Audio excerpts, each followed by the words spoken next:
Hello and welcome back to the channel.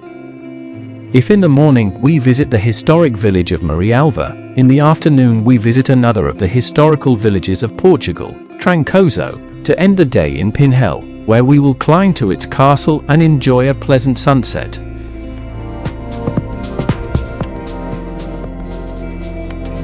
And if you like our video, do not forget to like it, subscribe and activate notifications so that you know when we upload a new video.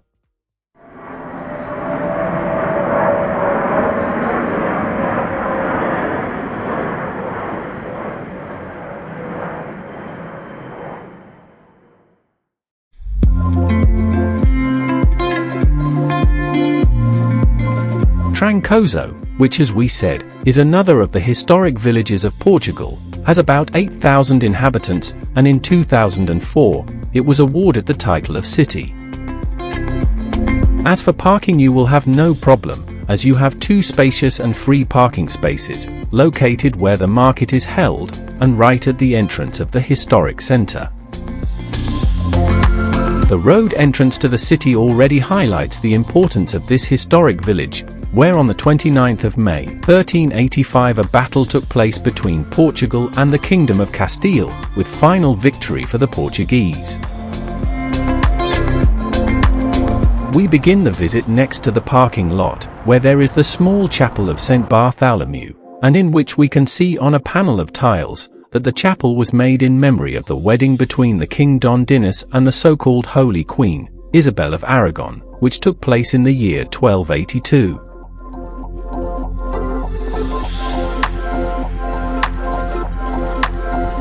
At the gates of the city there is a large square, where you will find both the municipal market, as well as the tourist office, and where you can already see the main gate of entry to the city, the King's Gates, so called in honor of the King Don Dinis, and between two towers on the entrance arch, we can see the city's weapons shield.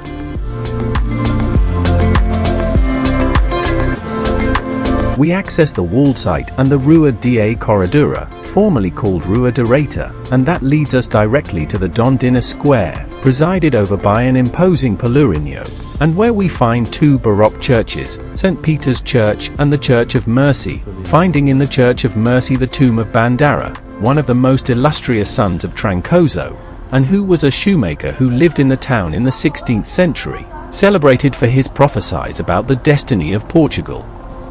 We can find a statue of this character in front of the town hall in a small square located on the left after entering the King's Gates.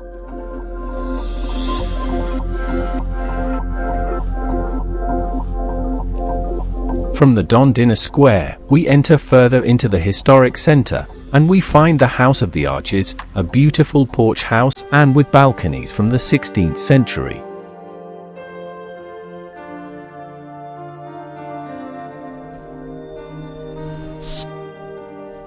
We enter more and more into the medieval town, through narrow streets, adorned with plants, which during the spring bloom, are very photographed by tourists.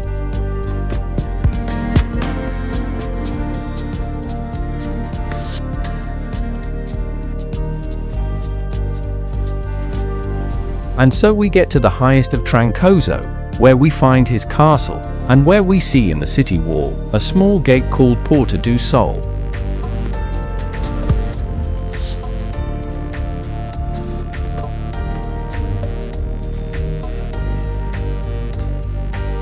We access the castle, to which you can enter for free, and from which we dominate a vast territory, between the Serra da Estrela and the Valley of the Douro.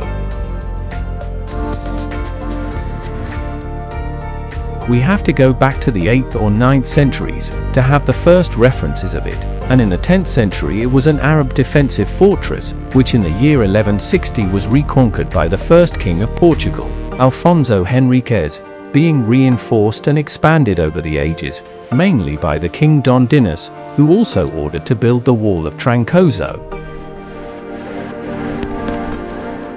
The castle is situated at an altitude of about 875 meters, and is an excellent viewpoint, from where you can see the Serra da Estrela and the mountains of Penedono.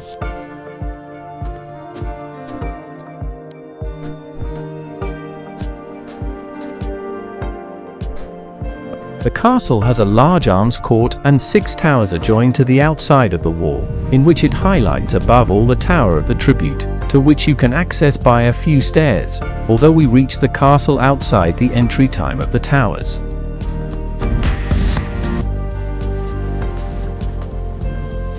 We conclude our visit to the castle, and in front of a large tile of more than 100 years, which has been classified as a tree of public interest, we find the Church of Santa Maria, the main church of Trancoso, originating in the medieval period and rebuilt in the 17th century in late Baroque style.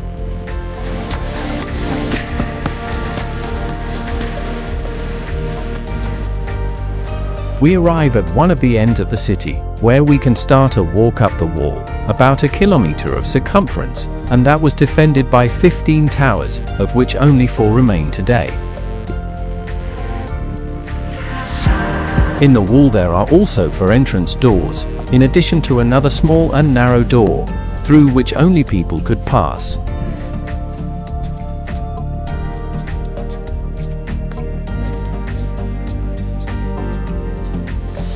We left Trancoso by the Portas de Prado, similar in its exterior to the doors of the king, and where very close we found the small pedestrian gate of which we talked, called the Postigo de Boeirinho, and that allowed the entry of people to this beautiful historic village, when the rest of the gates were closed.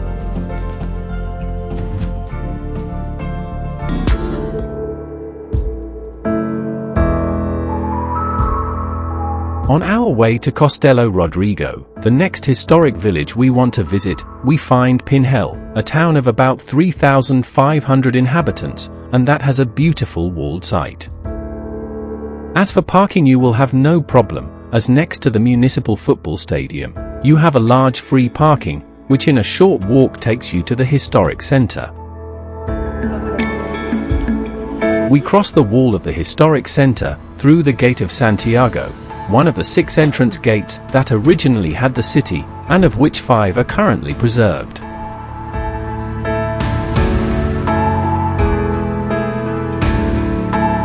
It was King Don Dinis, in his campaign for the fortification of the castles of Portugal, who in the 13th century would fortify the existing castle and order the construction of the walls, its towers, and its gates.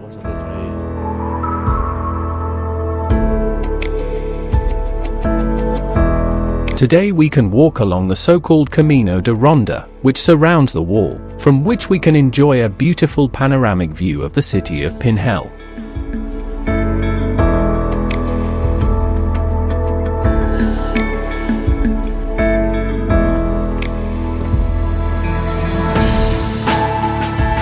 In our ascension to the castle, we decided to make the tour along the perimeter of the wall, through narrow and steep streets, surrounded by stone buildings and small gardens, which had access to the outside of the wall, by the Gate of St. John or the Gate of Morocco.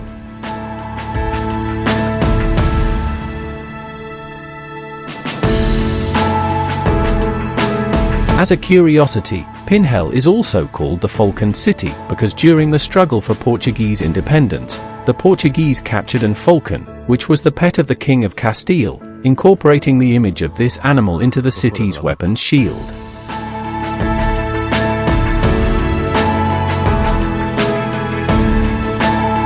And gradually we ascend to the top of the city, where before we reach the castle, we find the Church of Santa Maria, a simple church, which in antiquity was the main church of Pinhel.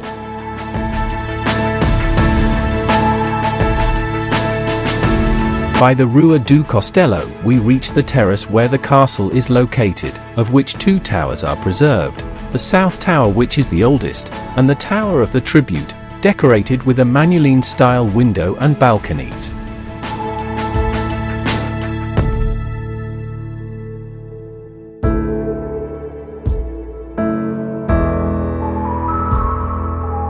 And in this quiet place, we enjoy the sunset, before continuing our visit.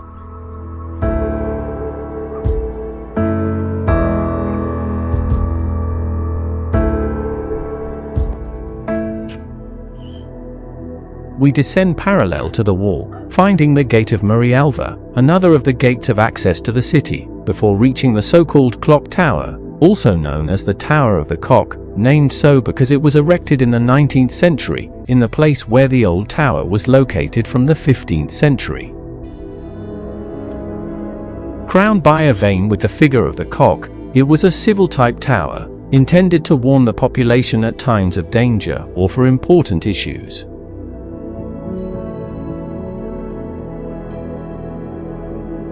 Next to the small chapel of Santa Rita, we ended our visit to the walled enclosure, which we left where once the Porta de Villa was, another of the access doors, today disappeared.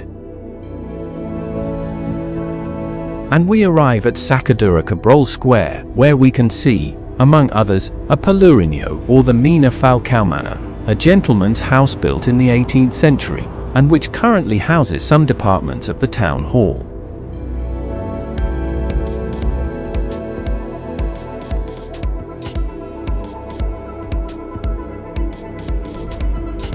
In the lower part of the square we find two churches, the small Church of Mercy, built in the 16th century, and the Church of St. Louis, founded in 1596 and elevated to cathedral in 1797, until the proclamation of the Portuguese Republic in 1881, where the different stays of the monastery became public spaces. The church remained open, and where we concluded our visit to the city of Pinhel, and continued our tour through the historic villages of Portugal.